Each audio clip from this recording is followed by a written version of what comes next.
Hello everyone, it's so good to be back doing another episode of Why We Collect, Who We Collect. Today I have a very special guest, Signs of the Past Time. That's right, Hugo. What a nice guy. Is he not one of the nicest people in our hobby? How about on the planet? Can you imagine if Orlando and Hugo ran this world? Oh, what a beautiful world it would be, just like this. Well, today he's going to talk about one of my favorite players to collect and my favorite player in general, Ted Williams. Take a look at what he's got to say.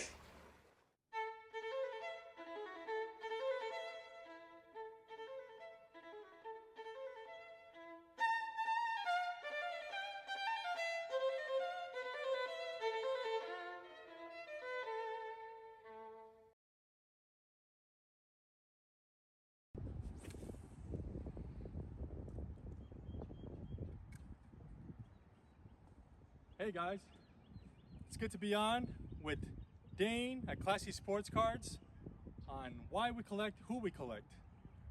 For me, it's a guy that loved the outdoors, a guy that's not only in the Baseball Hall of Fame, but he's also in the Fishing Hall of Fame, and that is the Splendid Splinter, Ted Williams.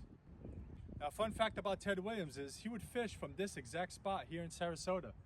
I've done a video here before, and you can see that bridge in the background there, and Ted would be standing right there on the shore. Now I'm here on a dock and I'm able to fish in the same exact spot as Ted. Now if you're watching this, you probably already know that Ted Williams is one of the greatest ball players that ever lived. And you probably also know that he served in the armed forces during World War II in the Korean War, missing about 5 complete seasons in his career. But it's also what Ted did off the field, the way he served others, the way he gave himself, both financially and his time, to serve his fellow teammates and children. That really speaks to me about Ted. And you know, and being a guy that grew up in the Boston area, he is an absolute legend in those parts. So Ted Williams, just one of the greatest Americans that ever lived. And I think I might have caught something here, so let's see. Oh no, lost it. Had it for a second, but I'm not as good a fisherman as Ted Williams. So anyway, he was a great outdoorsman. I appreciate being in the outdoors. Most of my videos are out here, so, you know, if that is the similarities that I share with Ted, I'll take it. He was a great man. All right, let's see what I can catch today.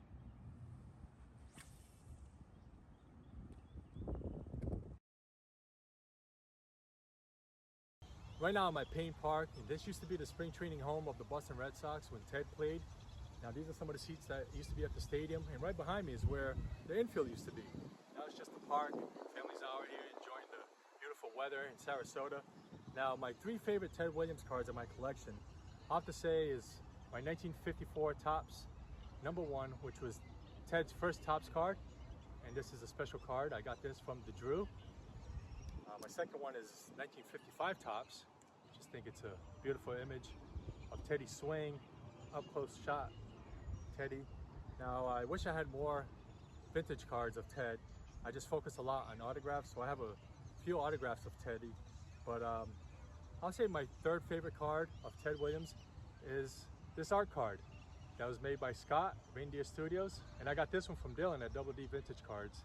I just love that image of Teddy surfing, and it's really cool because this is made after the 1959 Fleer style, and that 1959 Fleer set is all Ted Williams. So it's really special, and someday when I collect the set, this is going to be card number 81. So I have to say that these 3 are my favorite in my collection.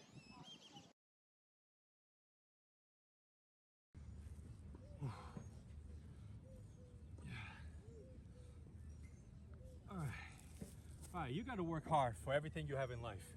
And Ted Williams worked hard for everything that he had.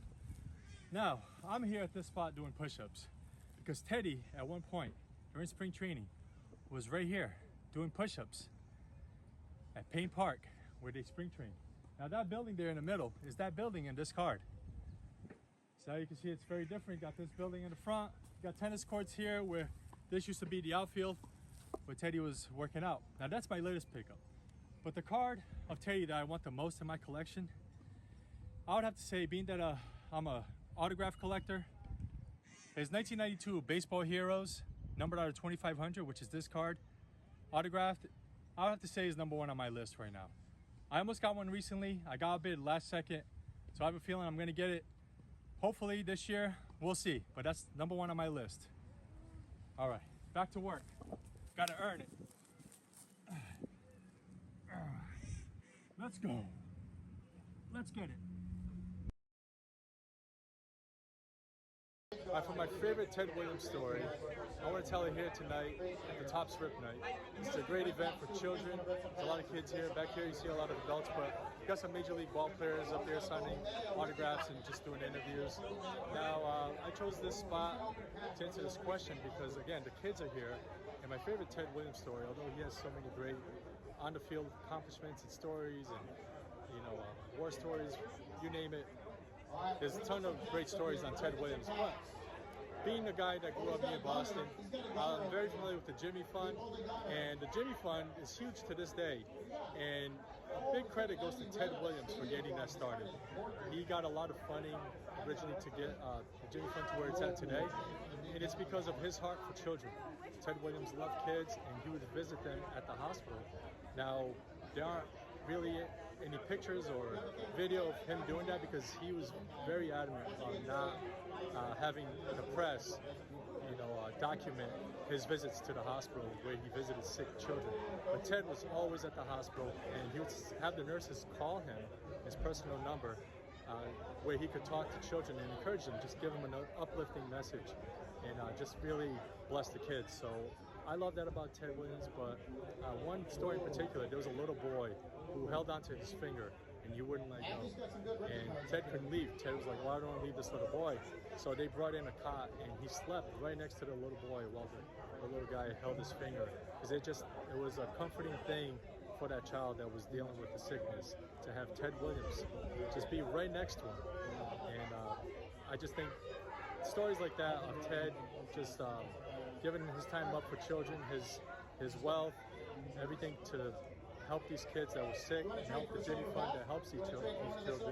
I think that's my favorite Ted Williams story, in the midst of numerous stories about Ted. So. Now, if I was able to ask Ted Williams any question, there are hundreds that come to mind. There would be questions about his playing days, questions about the time he served during the war. I would ask him questions about his fishing expeditions, his time here in Florida. There's so many things that come to mind. But really, what I would like to know more is, deep inside the man, about why he did the things he did. What was it that motivated him? What was it that made him want to serve others? He was always involved with the Jimmy Fund, raising money for charity, for his teammates that were down on their luck. And I would want to ask him if that was from his upbringing. His mom was in the Salvation Army, and was it that upbringing, the teachings of the Salvation Army that really stuck with him through his life and made him so giving? There were accounts of him saying that he didn't enjoy the time that he spent with his mom going out serving in the Salvation Army, but he heard so much truth about God and about how to serve our neighbor that I wonder what he would have to say, and I'd love to hear his perspective on that. So it'd be more spiritual than anything, to be honest. And that's why I choose to collect Ted Williams, because when you're collecting Teddy, it's always a beautiful day. Hugo, thank you so much for telling us why you collect who you collect. Ted Williams. We learned so much just now. Thank you. I hope you enjoyed that episode. Join us next time on Classy Sports Cards.